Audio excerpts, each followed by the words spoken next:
What's up, guys? My name is Nathan. Welcome to the Barefoot Garage. Stay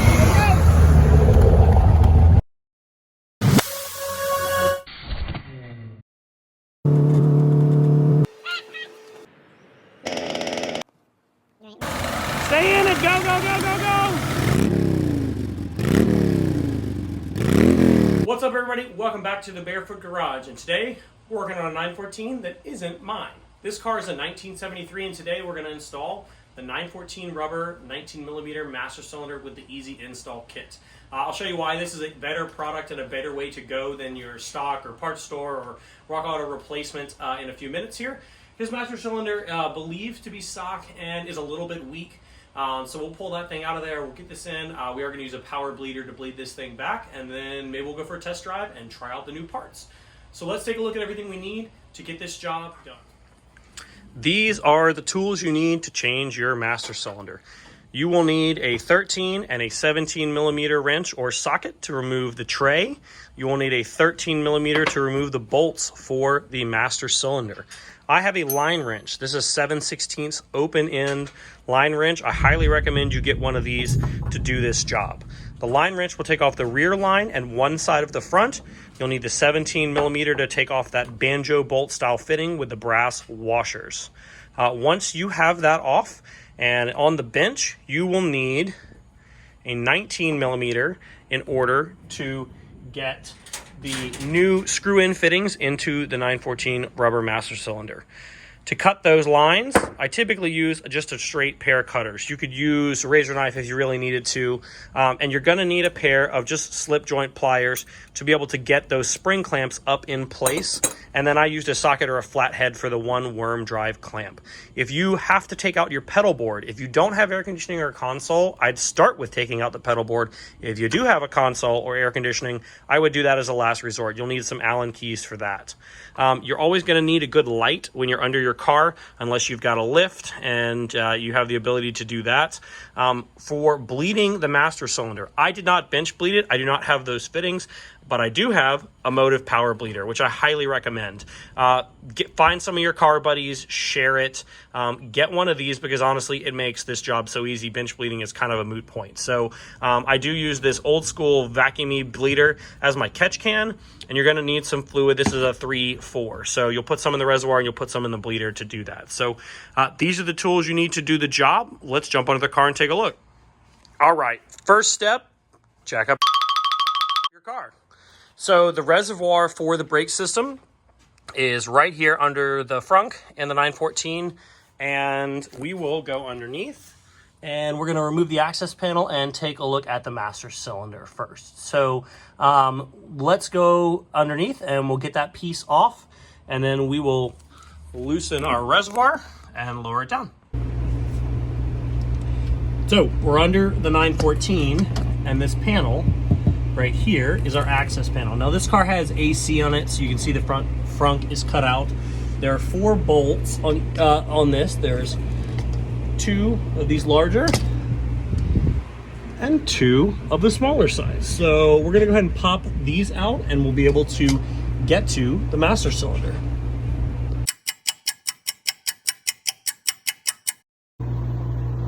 This is the reservoir for the brake system in the 914. So it has 2 Phillips heads here that you take loose, and you can see we've already drawn out some of that fluid with paper towel. So when we remove our clamp, you can see that there's 2 lines that go down, and they're this cloth braided, and then they go into a plastic line a little further down, and it goes under the fuel tank and into the bottom of the car. So we just need this loose so that once we get our master cylinder free, we can lower the whole thing down so we can modify those lines. So under the 914, you can see we have disconnected the first line for the front, and we have removed this banjo bolt and the 2 copper washers. Make sure you keep track of those copper washers. This is a 17mm, and that banjo bolt actually works really well with my 7/16 line wrench. You want to undo your 2 electrical connections here, the brake pressure switch, and then you can take off your connection at the back. Once you're at that point, you can take and break loose the 2 13mm nuts holding the master cylinder in, and then we'll take a look at those lines going into the top, and I'll show you the improved design on the 914 rubber unit.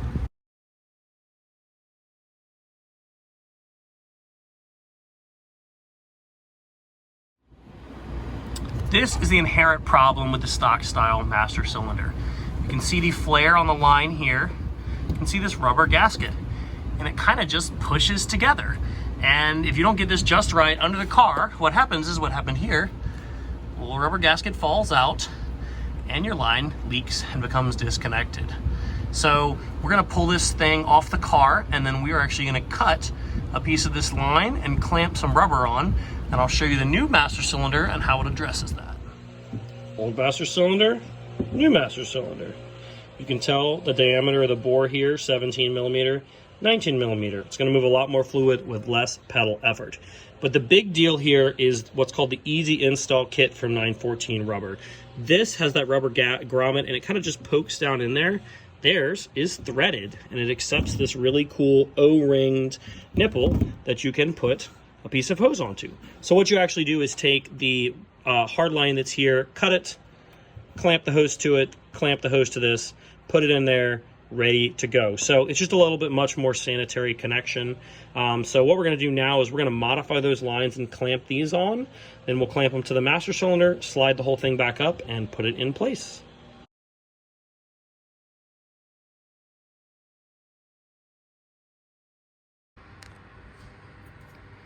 So these are the two pieces of metal line here that come down from the reservoir, and you can see they junction to plastic right here. We're actually going to cut right here and right here. It's hard plastic, so it's not going to collapse. And then we are going to slide those pieces of rubber hose on and clamp them. So this is the front, this is the back. I left the grommet on there so we could tell which is which. So we're just going to wire cutter this, and we're going to get that new hose on there. You want to make sure that you use the hose with a protective sleeve in the back, because it's more likely to kind of rub up against this as you're putting it into the car. So this will go on the back, which is this one. So let's cut those and toss them in.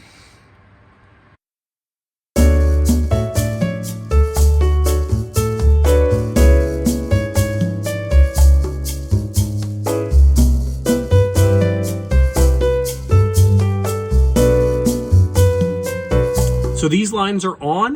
The best case scenario, this is actually the third one of these I've done. So all three of my 914 buddies here locally, including my car, all have one on them. So triple 914 rubber cylinders. Back, front. Last time we did this, we put these on the master cylinder first and then tried to attach them. That was a fail. So I recommend you get these clamps, get them down in the middle, slide it up on the line by twisting it, and then move the clamps up. So next we're gonna get the master cylinder under here and make those connections. And then we're gonna kind of gently work our way, get this back up, put our rubber plugs back in, and get our master cylinder reservoir back home. And then we'll go about the process of bleeding it.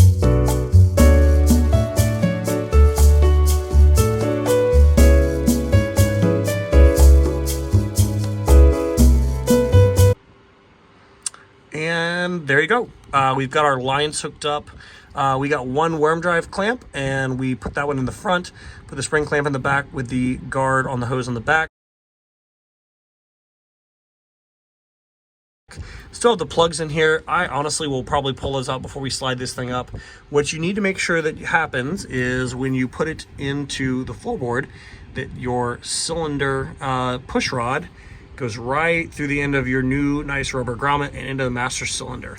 You also have got to be conscious of your lines as you slide this in there. So we're going to slowly work this thing up. Typically I have somebody pull on the reservoir from the top gently as I push up, and we try to work it into its place, and then we'll get the lines hooked back up.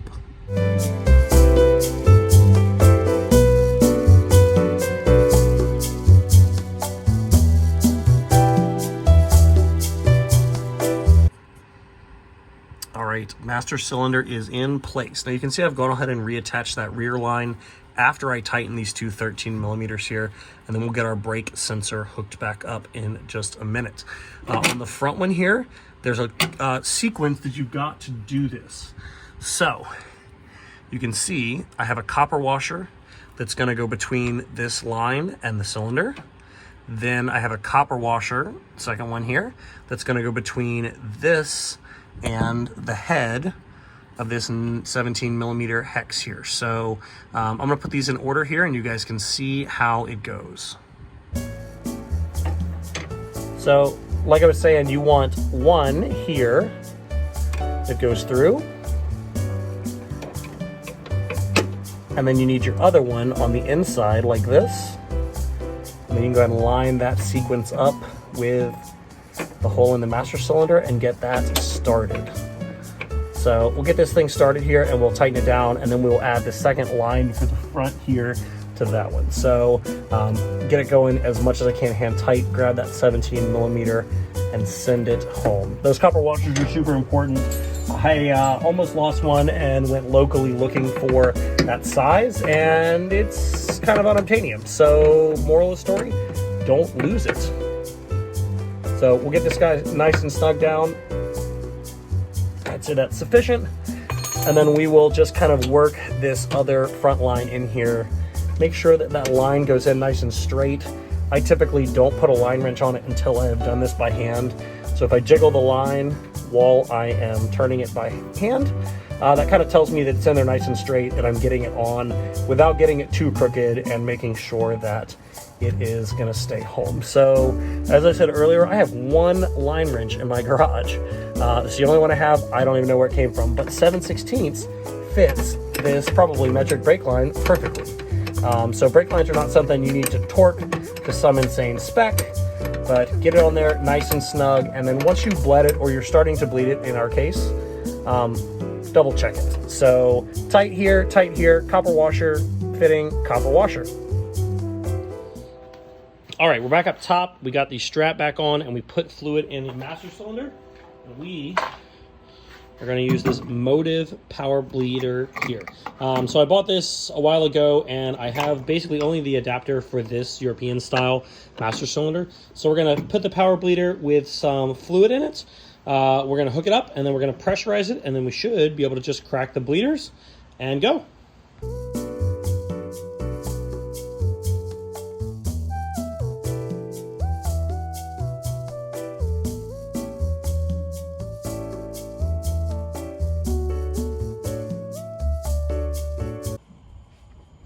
So master cylinder is all buttoned up on the 73 914. So we'll take this thing out for a little spin. All right, so we're out for a little night test drive in the 1973 here with master cylinder replacement, and it's great. It has a lot better pedal feel than the previous leaky master cylinder.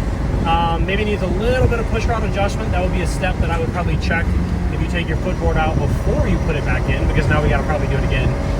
But there's plenty of pedal, and the brakes are there. I tend to like the pedal up at the top a little bit, but so far so good on the test drive, and we're gonna rip around for a little bit more and keep breaking it in. That's the process. Check out 914 Rubber for the parts. If you are ordering something from 914 Rubber, you can use the code BAREFOOT10 for 10% off of whatever you're ordering. I'll put that in the description as well. So check those guys out. Don't bother with the master cylinder unless you get the easy install kit. Let me know if you have any questions, and stay tuned for the Barefoot Garage for more 914 action.